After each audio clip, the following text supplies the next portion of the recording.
सो chapter number 18 का first जो part है आपका, पूरा चैप्टर नंबर 18 डील करता है वेजेस के बारे में, पैसा रोकड़ा उनके बारे में, सीधी सी बात है। तो हम लोगों को पेमेंट ऑफ वेजेस एक्ट सबसे पहला एक्ट है इसके अंदर, वो हमें पढ़ना है। 18 का फर्स्ट जो है payment of wages act, year कौन सा है? 1936 में ही आया था। ऑब्जेक्टिव क्या है इस एक्ट की? सीधी सी बात है कि कोई गरीब है या फिर जिसकी सैलरी बहुत ज़्यादा नहीं है, उसको कुछ पॉइंटर्स है जिससे प्रॉब्लम होगी कि उसका फालतू का पैसा कट नहीं होना चाहिए। पैसा तो किसी का भी हो, फालतू का कट होता है तो हमें बुरा लगता है, तो अनऑथोराइज डिडक्शंस को रोकने के लिए एक्ट आया था। एक प्रॉब्लम आती है कि टाइमली पेमेंट नहीं हो रहा, ठीक है, 2-2 महीने से सैलरी अटकी हुई है, वो सब नहीं होना चाहिए मजदूरों के साथ। सीधी सी बात है, आपका जो लेबर क्लास है वो आप पे कहीं ना कहीं डिपेंडेंट है, तो आप उनको टाइम से पैसे दो। ये ऑब्जेक्टिव है इस एक्ट का कि ये इंश्योर करे कि टाइमली पेमेंट हो रहा हो। 7 तारीख है तो 7 तक आ जाने चाहिए पैसे, 7 का 8 भी नहीं होना चाहिए। दूसरा है रेगुलर इंटरवल्स में आना चाहिए, 1 महीना पैसा आ गया दूसरे महीने नहीं आया, ऐसे नहीं है, उसको घर खर्च चलाना है बेचारे को, सामने वाले को। तो सीधी सी बात है, आपके कुछ इसके ऑब्जेक्टिव्स है, जैसे टाइमली पेमेंट हो जाने चाहिए, रेगुलर इंटरवल्स में आपकी सैलरी आ जानी चाहिए, अनऑथोराइज डिडक्शंस ना हो, ये सारी चीज़ें इसके अंदर। और जितनी भी गलत प्रैक्टिसेस जो आपके एम्प्लॉयर करते हैं वो ना करें, एक्सप्लॉयटेशंस वगैरह ना हो, तो ये उस एक्ट का ऑब्जेक्टिव है। तो सीधी सी बात है, ऑब्जेक्टिव अगर हमें एक्ट का समझ में आ जाता है तो हमारे लिए केस स्टडी को सॉल्व करना ईजी हो जाता है और एक्ट भी हमें ज़्यादा बेटर तरीके से समझ में आता है। ऑब्जेक्टिव कभी आपसे पूछा नहीं जाएगा एग्जाम में, बहुत कम रेयरली पूछा गया है कि ऑब्जेक्टिव्स क्या है एक्ट के, प्रोविजंस ही आते हैं, लेकिन हमें पता होगा तो हम ईजिली अंडरस्टैंड कर पाएंगे। फिर सेक्शन 1 आपका किसका होता है? हमेशा एप्लीकेबिलिटी का ही होता है। तो सेक्शन 1 बात करता है कि पेमेंट ऑफ वेजेस एक्ट किस पे अप्लाई होगा? किस पे अप्लाई होगा? फैक्ट्री पे तो होगा ही by default, industrial and other establishment में होगा, पूरे इंडिया पे अप्लाई होगा। अब इसमें एक टर्म यूज हुई है इंडस्ट्रियल एंड अदर एस्टेब्लिशमेंट, तो उसका एग्जैक्ट मीनिंग क्या है उसको वो डिफाइंड है सेक्शन 2 के अंदर, जो कि बताता है कि इंडस्ट्रियल एंड अदर एस्टेब्लिशमेंट का मतलब क्या है। देखो, अदर एस्टेब्लिशमेंट मतलब जो गवर्नमेंट नोटिफाई करे, ठीक है, सिंपल। इंडस्ट्रियल एस्टेब्लिशमेंट का मतलब दे रखा है कि क्या क्या आएगा इसके अंदर, इंक्लूसिव डेफिनेशन दे रखी है क्या क्या इंक्लूड होगा। Number 1, tramway motor transport services जितनी भी है, मतलब ट्रांसपोर्टेशन से रिगार्डिंग, चाहे वो गुड्स का हो, पैसेंजर का हो या दोनों का हो, वो सब इसके अंदर आएगी। दूसरा है एयर ट्रांसपोर्ट, एक आप लैंड ट्रांसपोर्ट पढ़ रहे हो, एक एयर ट्रांसपोर्ट, एक वाटर ट्रांसपोर्ट, जैसे बचपन में पढ़ते थे वही वाली चीज़ें ये। एयर ट्रांसपोर्ट भी आएगा इसके अंदर, पर इसमें आर्म फोर्सेज ऑफ यूनियन वाली पार्ट नहीं आएंगे। उसके बाद डॉक वॉर्क और जेटी वगैरह जो भी आपके शिप के रिगार्डिंग होते हैं या फिर वाटर ट्रांसपोर्टेशन के रिगार्डिंग वो आ जाएंगे। इनलैंड वेसल भी वही है। उसके बाद माइन क्वेरी आपके हो गए, ऑयल फील्ड प्लांटेशन जो बड़ी बड़ी इंडस्ट्रीज है वो आ जाएगी इसके अंदर, और वर्कशॉप जहाँ पे आर्टिकल वगैरह मैन्युफैक्चर किए जाते हैं वो यहाँ पे आ जाएगा। अब जो एस्टेब्लिशमेंट इन्वॉल्व है किसके अंदर, कंस्ट्रक्शन करो चाहे डेवलपमेंट कराओ चाहे मेंटेनेंस कराओ, किसका, ब्रिजेस, कैनाल्स, रोड्स, बिल्डिंग्स वगैरह का कंस्ट्रक्शन में इंक्लूडेड है या मेंटेनेंस में है, किसी में भी है, वो भी यहाँ पे इंडस्ट्रियल डेफिनेशन में आएगी, इंडस्ट्रियल एस्टेब्लिशमेंट डेफिनेशन में। या फिर इरिगेशन फैसिलिटी में इन्वॉल्व है तो वो भी आ जाएगी। प्लस यहाँ पे अगर इलेक्ट्रिसिटी का काम करे, चाहे जनरेशन हो, ट्रांसमिशन हो, डिस्ट्रीब्यूशन हो या कोई अदर पावर को जनरेट करने का काम हो, वो इंडस्ट्री भी आ जाएगी। तो इलेक्ट्रिकल जो इंडस्ट्री है वो भी यहाँ पे आ जाएगी। ट्रांसपोर्टेशन इंडस्ट्री यहाँ पे आ रही है, बड़ी बड़ी जितनी इंडस्ट्री, माइन वगैरह वो सब इसमें आ रही है। फैक्ट्री वगैरह तो जैसे आ ही रही है, उसके अलावा आपका वर्कशॉप वगैरह भी इसमें आ रहा है, ठीक है। और अदर एस्टेब्लिशमेंट जो नोटिफाइड हो, ये सेक्शन अपना कौन सा था, 2, जो बताता है आपकी डेफिनेशन इंडस्ट्रियल अदर एस्टेब्लिशमेंट की। अब और भी कुछ काम की डेफिनेशन है वो हम देखेंगे, यहाँ पे कवर करेंगे। सेक्शन 2 डेफिनेशन देता है वेजेस की। अब मुझे सीधी सी बात है, बताओ कि वेजेस की डेफिनेशन इस एक्ट में नहीं पढ़ेंगे तो कौन से एक्ट में पढ़ेंगे भाई? इसी एक्ट में आएगी वेजेस की definition, payment of wages act है। इनफैक्ट यहाँ की डेफिनेशन वेजेस की इंपॉर्टेंट है एग्जाम पॉइंट ऑफ व्यू से, बाकी और किसी चैप्टर की आप रीडिंग करके छोड़ सकते हो, बट इसको अच्छे से रिमेंबर करना है, ठीक है, अच्छे से रट्टाफिकेशन करना है इसका डेफिनेशन का। तो वेजेस के अंदर क्या क्या आता है, सारी तरह की रेमुनरेशन, चाहे अलाउंसेस हो, सैलरी हो, सब कुछ आता है वेजेस के अंदर, चाहे वो एक्सप्रेस कर सके हम मनी टर्म्स में या फिर मनी की वर्थ रखता हो, capable either expressed in money form और capable of being expressed in money, ठीक है, तो मतलब मॉनेटरी वैल्यू होनी चाहिए उसकी। उसके अलावा टर्म्स एंड कंडीशन जब फुलफिल होगी, चाहे टर्म्स आपके एक्सप्रेस्ड हो या इम्प्लाइड हो, उससे कुछ फर्क नहीं पड़ता, आपको पेबल हो जाएगी वेजेस, ठीक है। तो ये जो डेफिनेशन है हर एक्ट में चल रही है, हर एक्ट में आपके लेबर लॉज में जितने एक्ट है सब में यही डेफिनेशन है, इसको अच्छे से प्रॉपरली आपको रखना है। क्या क्या है, कॉमन है, मैंने वर्ड भी लिखा हुआ है कि कॉमन है ये। तो सीधी सी बात है, एक्सप्रेस्ड इन मनी और capable of being expressed in money, है ना, if the terms of employment whether expressed और implied is payable to a person employed, ठीक है। उसके बाद इसके अंदर आता है कि कुछ चीज़ें इसके अंदर आएगी और कुछ चीज़ें नहीं आएगी। तो क्या चीज़ें आएगी इसके अंदर वो हमें देखना और क्या नहीं आएगी। तो प्लस एंड माइनस, वाली चीज़ें हम देखेंगे। तो ऐड क्या होगा इसके अंदर, रेमुनरेशन अंडर अवार्ड, सेटलमेंट और ऑर्डर। मान लो कि कोई एक डिस्प्यूट चल रहा है एम्प्लॉयर एम्प्लॉय के बीच में कि भाई मेरे 800 बनते हैं, कौन बोल रहा है ये, लेबर, और सामने वाला जो एम्प्लॉयर है वो बोल रहा है तेरे 500 ही बनते हैं। तो वो झगड़ा गया कहाँ पे गया, कोर्ट के अंदर। कोर्ट ने बोला हाँ हाँ बनते तो हैं, इसके 800 रुपये बनते हैं। तो जो 300 रुपये एक्स्ट्रा उसको देने पड़े, तो वो क्या वेजेस का पार्ट नहीं है क्या, बिल्कुल है, तो हम इंक्लूड करेंगे। तो सीधी सी बात है, यहाँ पे सिंपल सा एग्जाम्पल है, यहाँ पे 800 एंड 1000 का एग्जाम्पल कोट किया हुआ मैंने। चाहे तुम कंसिलिएटर के पास जाओ, चाहे आर्बिट्रेटर के पास जाओ, चाहे कोर्ट के पास जाओ, जो भी आपका अवार्ड वगैरह आता है, सेटलमेंट आता है या फिर ऑर्डर आता है, वो हमेशा इंक्लूडेड माना जाता है वेजेस के अंदर। एम्प्लॉय एंटाइटल्ड है, वो चीज़ आती है इंक्लूडेड में, मतलब आपका ओवर टाइम का पैसा हो गया, आपकी छुट्टी का फ्री में पैसा मिल रहा है आपको, लीव पीरियड पेड लीव्स आपको जो मिलती है, जैसे साल की 5 पेड लीव्स मिल रही है, तो वो सारी चीज़ें इसके अंदर इंक्लूडेड होगी, इंक्लूडेड। फिर एडिशनल रेमुनरेशन कुछ भी आ रहा है, जैसे बोनस या कोई अदर नाम से आपको दिया जा रहा है, जो आपको सैलरी के टाइम पे ही डिसाइडेड था कि इतना परसेंटेज आपको अलग से बोनस मिलेगा आफ्टर कंप्लीटिंग 1 ईयर और समथिंग, तो वो भी आपकी सैलरी का पार्ट माना जाता है। वैसे प्रॉफिट में से निकला हुआ बोनस या फिर अवार्ड या सेटलमेंट से जो नहीं आया, वो सारे बोनस आपके इंक्लूडेड नहीं माने जाते वेजेस के अंदर। पर ये वाला बोनस कौन सा है, जो एडिशनली कंपनी बोल रही है कि आपको है ना 1 साल के बाद दे देंगे, वो सब इंक्लूडेड माना जाता है सैलरी के अंदर। फिर फोर्थ है sum payable under at the time of termination, termination के टाइम पे जो भी सम पे किया जाता है अलग से, वो आपका इंक्लूड होगा। और लास्ट में कोई स्कीम के अंदर आपको कुछ पेमेंट हुई है, तो वो भी इसके अंदर इंक्लूडेड होगी। 5 चीज़ें इंक्लूडेड है। अब क्या चीज़ें इंक्लूडेड नहीं है वो हमें देखना है, क्या चीज़ें इसके अंदर इंक्लूडेड नहीं है, देखते हैं। सबसे पहला क्या है इसके अंदर, वही आपका जो बोनस है, बोनस हमने ऐड किया था, यहाँ पे कौन सा वाला रिमूव कर रहे हैं, जो मैंने बता भी दिया आपको कि रेमुनरेशन का पार्ट नहीं है, प्रॉफिट शेयरिंग में आता है, वो वाला यहाँ पे नहीं आएगा, और अवार्ड और सेटलमेंट के थ्रू नहीं आया हुआ है। देखो अवार्ड और सेटलमेंट में जो भी आएगा वो हमें सैलरी का पार्ट मान के देना होता है, ठीक है, लेकिन अवार्ड और सेटलमेंट में नहीं आया। प्रॉफिट का पार्ट है, ज़्यादा प्रॉफिट हो गया कंपनी को तो थोड़ा सा पार्ट बोनस की तरह वो बांट रही है वो, या फिर कोई भी रेमुनरेशन का पार्ट नहीं है, मतलब वो सब इसके अंदर नहीं आएगा, ठीक है। उसके बाद फैसिलिटीज़, फैसिलिटीज़ कभी आ सकती है क्या वेजेस के अंदर, कभी नहीं आती, चाहे आपको अकोमोडेशन हो, चाहे आपका बिजली पानी हो या मेडिकल के एक्सपेंसेस हो, वो सब कभी भी इसमें नहीं आते। और अलग से पेंशन और पीएफ वेजेस का पार्ट नहीं माना जाता, वो तो आपको देना ही है, वैसे भी आप पे ऑब्लिगेशन आप अलग से पे कर रहे हो, वो कब अलग से देना होता है ना, वेजेस अलग है, और ये सारे जो फैसिलिटीज़ हैं आपके बेनिफिट्स के लिए बनाए गए वेलफेयर मेजर्स है, वो आपको अलग से लेने होते हैं। वैसे ही पेंशन पीएफ ग्रेचुटी आ गया। उसके बाद ट्रैवलिंग अलाउंसेस, अगर से पेट्रोल का खर्चा है या फिर जाने आने का खर्चा है, या कहीं पे रुका, मतलब काम से गया, बिजनेस डील से गया और कहीं पे रुका है, वो सब कभी भी वेजेस का पार्ट नहीं होता। और लास्ट है sum payable to defray the special expenses. इसका क्या मतलब है, रीइंबर्समेंट। आपने कोई खर्चा किया कंपनी के लिए अपनी जेब से, तो आपको रीइंबर्समेंट मिलेगा, उसको कोई वेजेस थोड़ी ना मान सकते हम लोग, बिल्कुल नहीं मान सकते। तो इसमें दे रखा है sum payable to डिप्रे special expenses, ठीक है। ये है सेक्शन 2 आपका कंप्लीट हो गया। मेजर 2 ही डेफिनेशन है इसके अंदर, वो 2 डेफिनेशन हमने कवर करी, आपके सिलेबस में भी इतनी दे रखी है। तो मेनली क्या है, इंडस्ट्रियल एस्टेब्लिशमेंट और आपकी वेजेस की डेफिनेशन जो प्रॉपर्ली कवर करनी है। Section 1 and section 2 we are done with. अब आ रहा है सेक्शन 3। सेक्शन 3 बहुत ही छोटा सा रीडिंग वाला सेक्शन है, बस रीडिंग करके छोड़ सकते हो आप इसको, कि रिस्पॉन्सिबिलिटी किसकी है पे करने की। तो नॉर्मली ऑक्यूपायर की होती है, एम्प्लॉयर की होती है। जनरली तो देखो यही प्रोविजन है कि भाई जो एम्प्लॉयर है वो पे करेगा, लेकिन फैक्ट्री में हम क्या टर्म देते हैं, मैनेजर, और इंडस्ट्रियल अदर एस्टेब्लिशमेंट में सुपरवाइजर। क्योंकि हम लोग अलग अलग इंडस्ट्री की बात कर रहे हैं यहाँ पे, तो मेनली क्या बुलाएंगे, तो जो हमने ऊपर डेफिनेशन पढ़ी इतनी सारी, उसमें सुपरवाइजर बोलेंगे। फैक्ट्री पे भी एक्ट लग रहा है, तो फैक्ट्री में मैनेजर की जिम्मेदारी होगी कि वो पैसे टाइमली पे करे और पे करे भी। और रेलवे के अंदर या तो रेलवे एडमिनिस्ट्रेशन की होगी, और उन्होंने कोई पर्सन अपॉइंट किया होगा उसकी होगी। कॉन्ट्रैक्ट वर्क में जो भी कॉन्ट्रैक्टर ने जिसको काम ही सौंपा है कि तू पैसे देना, वो पैसे देने के लिए जिम्मेदार होगा। और अदर केसेस में या तो आप डेजिग्नेटेड हो, एम्प्लॉयर ने तुम्हें डेजिग्नेट किया कि पैसे तू देगा भाई, या फिर तुम्हें ही रिस्पॉन्सिबिलिटी दी गई है तो तुम्हें देना पड़ेगा, या फिर किसी का नाम लिखा हुआ है कि भाई ये लायबल है पे करने के लिए, तो वो हो जाएगा। या जो भी पर्सन रिस्पॉन्सिबल है कि प्रोविजंस को कंप्लाई करे, वो आ जाएंगे इनके अंदर, ठीक है।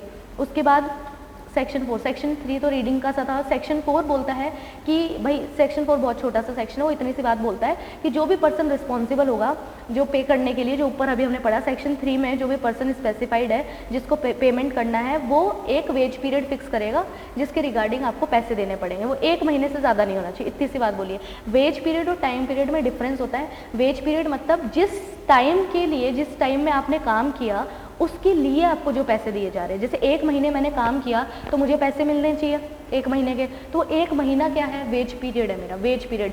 वो पीरियड जिसके लिए वेज दी जा रही है, वो पीरियड जिसके लिए वेज दी जा रही है, वो होता है वेज पीरियड। टाइम पीरियड क्या होता है, वो टाइम जिसके अंदर अंदर आपको वेजेस देनी है, with in the time period, time duration जो आपको वेजेस पेमेंट करना है वो होता है टाइम पीरियड। तो 2 टर्म है, सेक्शन 4 बताता है वेज पीरियड के बारे में, सेक्शन 5 आपको बताएगा टाइम पीरियड के बारे में। तो ये हमें रट लेना एकदम अच्छे से। सेक्शन 4 क्या बताता है, वेज पीरियड, सेक्शन 5 बताता है टाइम पीरियड। दोनों ही बहुत मोस्ट इंपॉर्टेंट सेक्शन से इस एक्ट के। तो पर्सन जो भी होगा वो वेज पीरियड ऐसे डिसाइड नहीं करेगा 2.5 महीने से सैलरी आएगी, 2 महीने से सैलरी आएगी, हाफ ईयरली देंगे, एनुअली देंगे, क्वार्टरली देंगे, ऐसी फालतू चीज़ें डिसाइड करनी नहीं। 1 महीने से ज़्यादा का टाइम पीरियड नहीं हो सकता। तो क्या क्या हो सकता है, daily wages, weekly wages, fortnightly 15 दिन से, या फिर मंथली, यही अलाउड है। ये सेक्शन 4 की बात है इतनी सी। उसके बाद आपका आता है सेक्शन 5, वेरी इंपॉर्टेंट सेक्शन। वो बात करता है टाइम पीरियड की, कितने टाइम में पैसे आ जाने चाहिए। तो मेनली इसमें क्या क्या आएगा, आपका सिचुएशन और उसके अकॉर्डिंग टाइम पीरियड। तो सिचुएशन क्या है, सबसे पहले कोई भी इंडस्ट्री है, रेलवे या फिर इंडस्ट्रियल एस्टेब्लिशमेंट या कोई भी इंडस्ट्री है जो हम जिस पे ये एक्ट लगता है, जिसमें 1000 से कम एम्प्लॉयज़ है, तो उनको 7 तारीख से पहले पहले पैसे दे देना है, ठीक है। तो चाहे आपका कितना भी जैसे आपने 1 अप्रैल टू 30 अप्रैल काम किया, तो आपका कब तक पैसे आ जाने चाहिए, 7 मई तक आपका पैसा आ जाना चाहिए, ठीक है। फिर है 1000 या उससे ज़्यादा हो गए तो एम्प्लॉयज़ तो 10 दिन ले लो, और क्या। देखो अगर 1000 से कम है तो 7 दिन तक 7 दिन में आ जाना चाहिए पैसा, और अगर 1000 या 1000 से ज़्यादा हो गए, 1000 हो गए, तो आपको 10 दिन मिल जाएंगे, 3 दिन और ले लेना, ठीक है। उसके बाद एक सिचुएशन अलग है, सिचुएशन नंबर 3, ये बोलती है dock, wharf, jetty, ship, wagons, इनके लिए क्या प्रोविजन है। सीधी सी बात है, इनमें कोई ऐसा टाइम पीरियड नहीं होता, फिक्स काम भी नहीं होता, हमें सामान लोड करना है और अनलोडिंग करना है, ये सब इसमें काम होते हैं। तो मान लो कि तुम्हारे पास 4 टोनेज अकाउंट थे, मतलब 4 कट्टे पड़े थे, तो लास्ट कट्टा जो था तो वो तुमने चढ़ा दिया ऊपर, कार्टन वगैरह वो चढ़ा दिया ऊपर, उससे तुम्हारे पास पैसे आ जाने चाहिए 7 दिन के अंदर अंदर, ऐसा लिखा हुआ है। 7th day from the completion of the final account, final tonnage account, ठीक है। तो जैसे अनलोडिंग करना है या फिर लोडिंग करना होगा, तो लास्ट चीज़ जो तुमने आइटम था वो चढ़ा दिया या उतार दिया, उससे 7 दिन में आपको पेमेंट हो जाना चाहिए। फिर 4th पॉइंट है, कंबाइंड पॉइंट है, चाहे एम्प्लॉयर खुद छोड़ के गया, उसको निकाला गया हो, या फिर आपका जो क्लोजर है, बंदी हो गई है एस्टेब्लिशमेंट, तो आपको 2 दिन के अंदर अंदर पैसे दे देने हैं, ठीक है। तो ये 4 हमने सिचुएशन पढ़ी, 1000 से कम, 1000 या 1000 से ज़्यादा, या फिर डॉक वॉर्फ वगैरह का केस है, शिप से रिगार्डिंग केसेस है, या फिर बंद हो रही है, एम्प्लॉयर छोड़ के जा रहा है, तो 2 दिन में पैसे देने हैं। उसके बाद नोट है, इसके अंदर 2 बहुत ही छोटे बेसिक से पॉइंट है कि एजी चाहे तो किसी को भी एग्जेम्प्ट कर सकते हैं इन प्रोविजन से, और पेमेंट जो होगी वो वर्किंग डे पे ही की जाएगी, छुट्टी वाले दिन नहीं की जाएगी। अब सेक्शन कौन सा रहा है, 6। अब हमने पहले बात की कि कब पैसे देने हैं, तो हम पहले हमने बोला किस पीरियड के लिए देने हैं, सेक्शन 4, सेक्शन 5 बोलता है कब तक देने हैं, और सेक्शन 6 बोलता है कैसे देने हैं, मोड क्या है पेमेंट का। तो वही है जो आप हमेशा पढ़ते हो, या तो कॉइन में, करेंसी में, 501 रुपये है तो कॉइन तो देंगे ना, कॉइन में नहीं देना सारा, मतलब इसका मतलब वो नहीं है। Coin, currency, cheque, bank account में क्रेडिट कर दो, अब तो UPI वगैरह भी वही सब है। लेकिन एजी चाहे तो ऑर्डर दे के कुछ एस्टेब्लिशमेंट को बोल सकता है कि भाई तुम कैश में ट्रांजेक्शन नहीं करोगे, तुम या तो करोगे चेक इशू या फिर बैंक अकाउंट में ही क्रेडिट कराओगे, ठीक है। सिंपल सा सेक्शन था। सेक्शन 7 क्या बात करता है, सेक्शन 7, 8 और 15 अगेन इंपॉर्टेंट है। सेक्शन 7 बोलता है कि आप डिडक्शंस, अब हमने पेमेंट की तो बात कर ली सारी, अब है डिडक्शंस की बात, कितना पैसा आपका कट सकता है, कटेगा तो किस बात के लिए कट कर सकते हैं, और अगर फाइन वगैरह लगाते हैं तो उसके क्या प्रोविजंस है, ठीक है। तो सेक्शन 7 बात करता है ऑथोराइज डिडक्शन, जो ऑथोराइज है, जो तुम्हें एक्ट ने बोल रखा है कि भाई इस बात का पैसा काट लो, सिर्फ उसी बात का पैसा कट सकता है, इसके अलावा किसी भी बात का पैसा ऐसे ही फालतू में नहीं कट करना है हमें, ठीक है। और ये किसकी वेजेस से कटेगा, एम्प्लॉय की वेजेस से कट होएगा, ठीक है। तो क्या क्या चीज़ें, फाइन, अब तुम बदतमीजी करोगे तो तुम्हारा पैसा नहीं काटेंगे, मिसकंडक्ट किया, तोड़फोड़ मचा रहे हो, उल्टी सीधी हरकतें कर रहे हो, जो चीज़ हमने मना कर रखी है वो चीज़ तुम कर रहे हो ऑर्गेनाइजेशन के अंदर, तो फाइन तो लगेगा, तो वो तो एक ऑथोराइज डिडक्शन है, कटना भी चाहिए, सीधी सी बात है। उसके बाद एब्सेंट हो रहे हो तो एब्सेंट होने का तो पैसा कटता ही है। उसके बाद इनकम टैक्स, TDS वगैरह हो गया, आपका PF हो गया, तो उसके लिए आपका क्या जाता है, इंश्योरेंस हो गया, तीनों चीज़ें इसी में आ रही है। TDS डिडक्ट हो रहा है तो आप टैक्स दे रहे हो, वो तो आपका कट होगा ही, ऑब्वियस सी बात है। PF का कंट्रीब्यूशन कर रहे हो या फिर इंश्योरेंस का कंट्रीब्यूशन कर रहे हो, जो ESI वगैरह में हम पढ़ते हैं,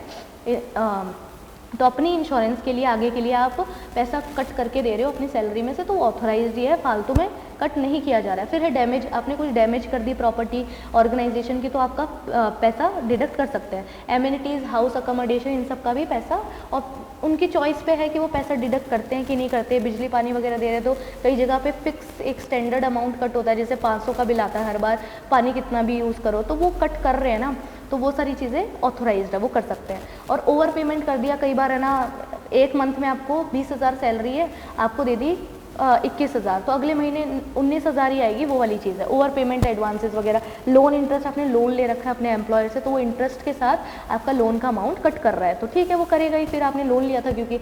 या फिर कोऑपरेटिव सोसाइटी या कोई भी ऐसे डोनेशन या चैरिटेबल काम आप करना चाहते हो, या किसी कोई और एंटिटी में पैसा लगा रहे हो, आपका रिटर्न ऑथराइजेशन ले चुके हैं इस बात के लिए, फिर आप मना नहीं कर सकते कि अनऑथोराइज्ड है, ऑथोराइज्ड ही माना जाएगा। ठीक है, ये सारी चीज़ें आ गई एकदम बेसिक। ठीक है, एक बार देख लेते इसको।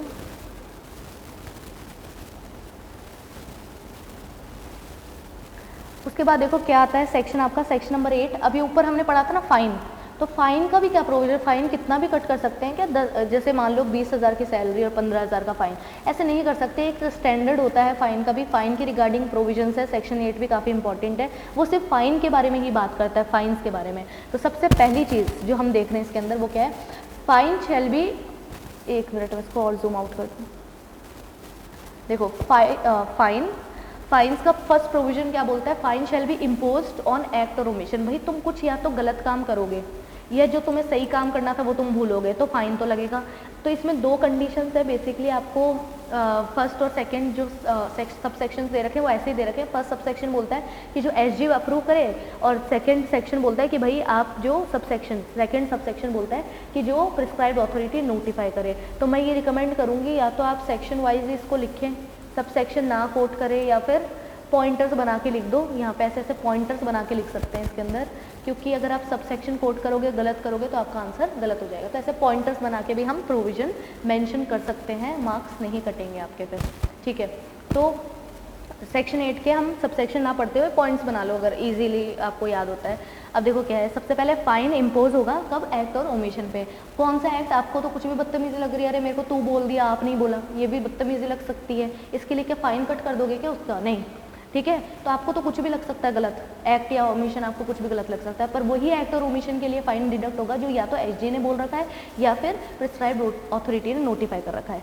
सेकंड बात क्या बोल रहा है कि नोटिफिकेशन में एग्जिबिट करना पड़ेगा प्रिस्क्राइब्ड अथॉरिटी को। ठीक है, ये हमने सब सेक्शन के अकॉर्डिंग ही लिखा हुआ है। उसके बाद थर्ड जो है वो है कि फाइन इम्पोज करने से पहले आपको शो कॉज नोटिस डिफॉल्टर को भिजवाना पड़ेगा कि भाई बता तूने किया तो ऐसा क्यों किया, तेरा फाइन कट क्यों नहीं करना चाहिए, तू मुझे हमें कॉज बता। ठीक है, फिर फोर्थ है जिसे अपन अपॉर्चुनिटी ऑफ बीइंग हर्ट देते हैं, वैसा सा पॉइंट हो गया। सेक्शन सब सेक्शन 4 जो बोलता है वो बोलता है मैक्सिमम जो फाइन है वो एक वेज पीरियड का 3% हो सकता है वेजेस का। तो अगर सैलरी है, मान लो यहाँ पे एक मैंने एग्जाम्पल कोट किया हुआ नीचे कि भाई ये देखो कि भाई हमने ना 10,000 की हमारी सैलरी है, उसमें से 3% 300, और अगले महीने की भी मान लो 10,000 जो सैलरी है उसमें से 3% तो 600 रुपये। तो एक बार कि आप 600 रुपये मतलब 600 से ज़्यादा आप फाइन नहीं चार्ज कर पाएंगे, ये वाली चीज़ है। तो एक वेज पीरियड का आपका 3% है।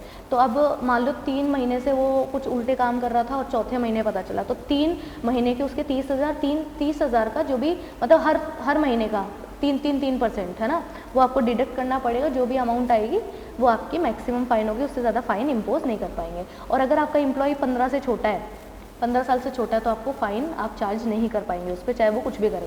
फिर है रिकवरी ऑफ फाइन। ये जो फाइन की रिकवरी इंस्टॉलमेंट में नहीं होगी, मजाक थोड़ी चल रहा है, इंस्टॉलमेंट में नहीं होगी और 90 दिन के बाद नहीं होगी। मतलब 90 दिन के अंदर अंदर फाइन निकलवाओ लेबर से, और इंस्टॉलमेंट में नहीं लेना है पैसा, लमसम आना चाहिए। फिर जो फाइन है वो उस दिन से इम्पोज माना जाएगा जिस दिन से आपने कुछ गलत काम किया, कांड किया है, एक्ट और ओमिशन किया है। ठीक है, तो ये सारी चीज़ें इसके अंदर आएगी। फिर लास्ट में है फाइन और रियलाइजेशन।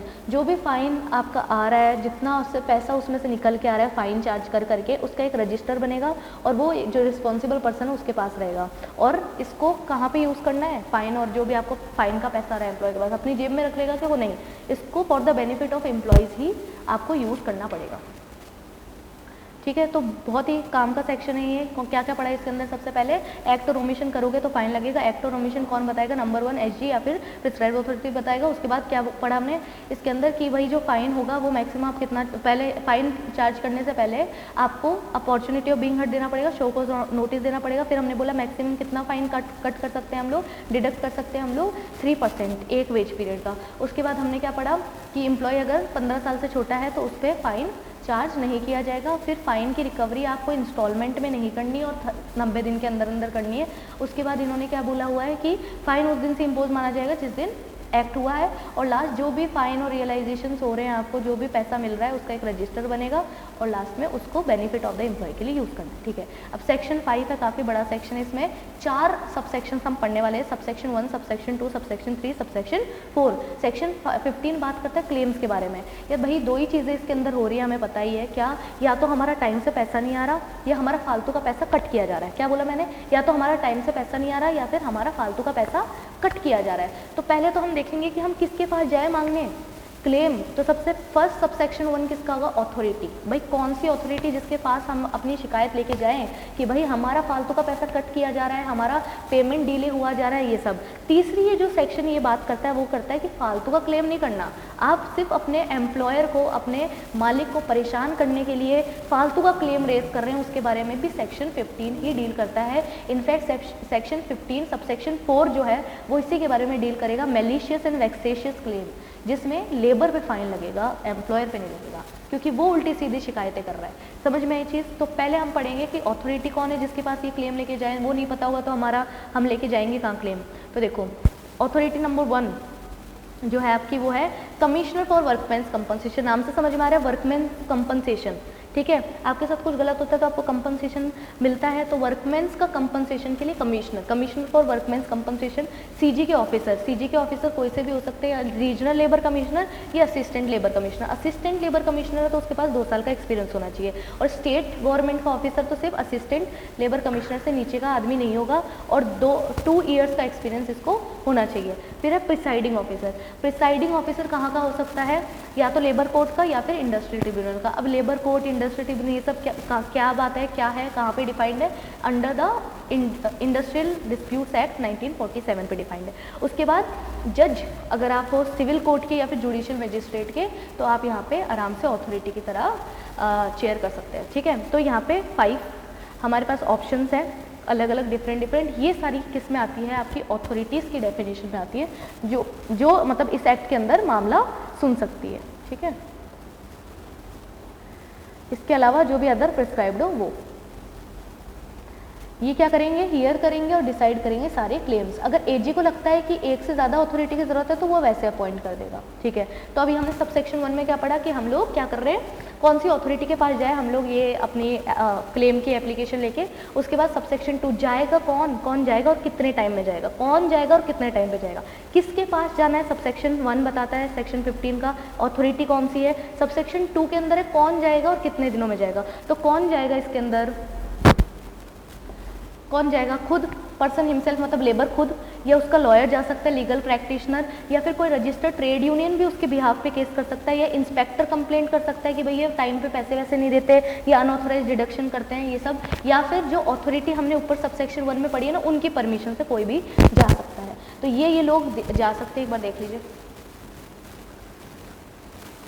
और ये अप्लाई कितने टाइम में करेंगे? 12 महीने में। इनके पास कितना टाइम होता है अप्लाई करने का? 12 मंथ्स। लिमिटेशन पीरियड बताता है 12 मंथ्स। 12 महीने के अंदर अंदर इनको अपना क्लेम के लिए अप्लाई करना पड़ता है और ये लोग क्लेम कर सकते हैं। ठीक है।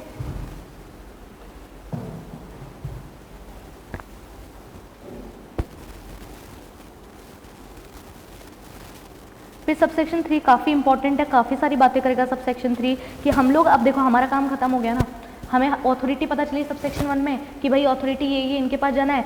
सबसेक्शन 2 में हमने कर दी, अप्लाई कर दिया कि भाई हमारा क्लेम है, ये या तो हमारे फालतू के पैसे काट रहे हैं या फिर डिले कर रहे हैं पेमेंट में। अब सबसेक्शन 3 में अथॉरिटी क्या करेगा कि सबको सुनेगा केस को और अपॉर्चुनिटी ऑफ बीइंग हर्ड देगा दोनों पार्टी को, एम्प्लॉयर को भी और एम्प्लॉई को भी, दोनों को अपॉर्चुनिटी ऑफ बीइंग हर्ड दिया जाएगा।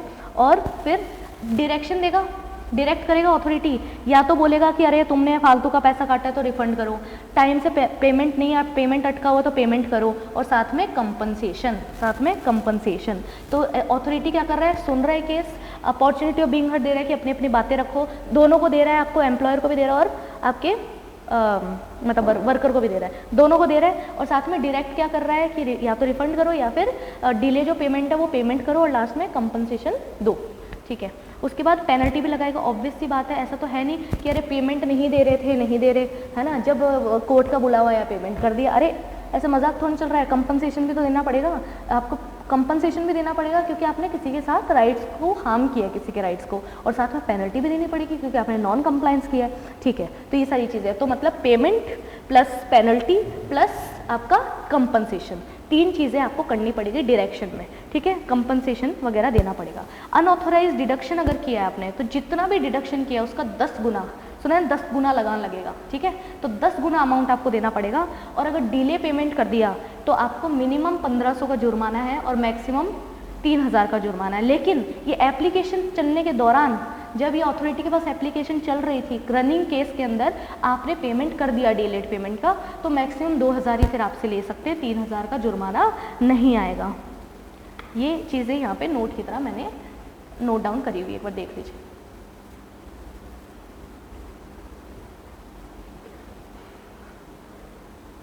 डन। फिर ये जो एप्लीकेशन है, तो सारा ताम झाम है, केस कब तक निपटवाना है आपको, पूरा खत्म करवाना है, 3 महीने। देखो दोनों चीज़ें, इसमें कंफ्यूज मत होना, आपको केस करने का टाइम पीरियड कितना है, 12 महीने, और केस खत्म करने का अथॉरिटी के पास कितना टाइम है केस को रफा दफा करने का, 3 महीने, ठीक है। 3 महीने से ज़्यादा भी लग सकता है या फिर चल सकता है केस अगर दोनों पार्टी एग्री है, एम्प्लॉयर भी और एम्प्लॉय भी, वर्कर भी और एम्प्लॉयर भी दोनों एग्री है, तो वो थोड़ा सा एक्सटेंड कर सकते हैं, ठीक है। उसके बाद देखो, अगर अथॉरिटी सेटिस्फाइड, अथॉरिटी को लगता है कि डिले क्यों हुआ है, क्योंकि कोई जेन्युइन रीज़न था। जेन्युइन रीज़न क्या हो सकता है, कोई एरर था जिसको सही, जैसे 7 तारीख को आपको पैसे देने थे, पर 7 तारीख को हमें पता चला कि हमने गोपू की जगह गोलू को दे दिए पैसे, गोपू के जितने बनते थे। अब गोपू के बनते हैं 10,000, गोलू के बनते हैं 1 लाख, तो इधर का उधर हो गया तो प्रॉब्लम हो जाएगी एक अल्फ़ाबेट के चक्कर में, ठीक है। तो सीधी सी बात है, अगर ऐसा कुछ एरर है तो आपको टाइम लगेगा रेक्टिफाई करने के लिए, फॉर श्योर। तो उसके लिए आप क्या एक्स्ट्रा टाइम ले सकते हो कि बिल्कुल, तो डिले आपका वैलिड है, बोनाफाइड एरर या डिस्प्यूट को रिजॉल्व करने के लिए आपने किया है तो चलेगा। डिस्प्यूट हो गया, लड़ाई चल रही है किसी अमाउंट पे, तो उसमें तो आपको टाइम लगेगा ही ना, फिर तो आपका 7 से 8, 9, 10 तारीख हो गई तो कोई बात नहीं, या कोई इमरजेंसी आ गया, एक्सेप्शन सर्कमस्टांस आ गया, अर्थक्वेक वगैरह आ गया, तो 7 तारीख को कहाँ से पेमेंट हो पाएगा। फिर लास्ट में एम्प्लॉय एक्सेप्ट नहीं कर रहा, अप्लाई नहीं कर रहा, तो इसमें बेचारे एम्प्लॉयर की क्या गलती है, वर्कर की गलती है ना, वर्कर एक्सेप्ट नहीं कर रहा, अप्लाई नहीं कर रहा, ठीक है। तो कंपनसेशन, इन केसेस में कंपनसेशन देने की जरूरत नहीं है एम्प्लॉयर को, ऑब्वियस सी बात है, जितना उसका पैसा बनता है वो तो उसको देना ही पड़ेगा, पर कंपनसेशन वगैरह देने की जरूरत नहीं, क्योंकि उसने कुछ गलत नहीं किया, उसका एक जेन्युइन रीजन था और अथॉरिटी को भी यही लगता है। तो कितनी बातें करता है सबसेक्शन 3। सबसेक्शन 3 सबसे पहले बोलता है कि भाई कौन सी अथॉरिटी है, मतलब सबसेक्शन 3 बोलते हैं सबसे पहले कि अथॉरिटी के पास मामला जा चुका है, अथॉरिटी सुनेगी, समझेगी दोनों पार्टीज़ को, और उसके बाद अपना डायरेक्शन देगी, डायरेक्शन देने के बाद पेनल्टी लगाएगी, पेनल्टी लगाने के बाद केसेस 3 महीने में ख़त्म करवाएगी, और कब कंपनसेशन नहीं लगेगा। तो सबसेक्शन 3 काफ़ी सारी बातें बोलता है, इंपॉर्टेंट सबसेक्शन है। सबसेक्शन 4 जो हमारा है लास्ट सबसेक्शन, वो तो बस इतनी सी बात बोलता है कि आपने कोई झूठी मूठी क्लेम किया है, मेलिशियस मतलब फॉल्स क्लेम किया है, वेक्सेशियस मतलब किसी को परेशान करने के लिए क्लेम किया फालतू का, ठीक है। तो जो भी पर्सन एम्प्लॉयड अपना लेबर है उस पर 375 अलग यूनिक पेनल्टी है, याद होनी चाहिए, 375 रुपये का जुर्माना उस पर लगेगा, जो किसको देना पड़ेगा, ये एम्प्लॉयर को या फिर जो भी पर्सन रिस्पॉन्सिबल है उसको। तो लास्ट में ये छोटा सा अलग से मैंने यहाँ पे आपके लिए सबसेक्शंस के लिए भी ये बना रखा है, तो इससे हमें क्या सेक्शन याद करने में बहुत आसानी होगी। सबसेक्शन 1 बोलता है अथॉरिटी कौन है, सबसेक्शन 2 बोलता है एप्लीकेंट कौन है, कौन अप्लाई करेगा, और लिमिटेशन पीरियड जो 12 महीने का बताता है। सबसेक्शन 3 है कि वो केस सुनेगा, डायरेक्शन देगा, पेनल्टी कितनी है और डिस्पोज ऑफ 3 महीने में करना, और कब कंपनसेशन नहीं देना है वो भी आ जाएगा इसके अंदर। सबसेक्शन 4 बात करता है फॉल्स, बेकार, मेलिशियस क्लेम की, ठीक है, डन। तो सबसेक्शन 1 था एप्लीकेबिलिटी, सबसेक्शन 2 डेफिनेशन, 2 ही डेफिनेशन है जिसके अंदर इंडस्ट्रियल एस्टेब्लिशमेंट एंड आपका वेजेस। सबसेक्शन 3 है कि कौन रिस्पॉन्सिबल होगा, पेमेंट किसको करना है। सबसेक्शन 4 है आपका, सबसेक्शन 4 क्या, सेक्शन 4 है आपका किसके बारे में, सेक्शन 4 कि वेज पीरियड कितना होगा जो 1 महीने से ज़्यादा का नहीं होगा। सब सेक्शन जो आपका 5 है वो बात करता है टाइम पीरियड, कब तक पैसा दे देना है। सेक्शन 6 बात करता है मोड ऑफ पेमेंट, कैसे पेमेंट करना है, 4 तरीके। उसके बाद सेक्शन आपका 7 कि कौन कौन से डिडक्शंस कर सकते हैं, उसमें से एक फ़ाइन था, वही सेक्शन 8 है आपका फ़ाइन के रिगार्डिंग। फिर डायरेक्ट जंप मार के हम आए सेक्शन 15 के अंदर। Okay, so we are done with this chapter. I hope easily हो गया है ये। चलिए।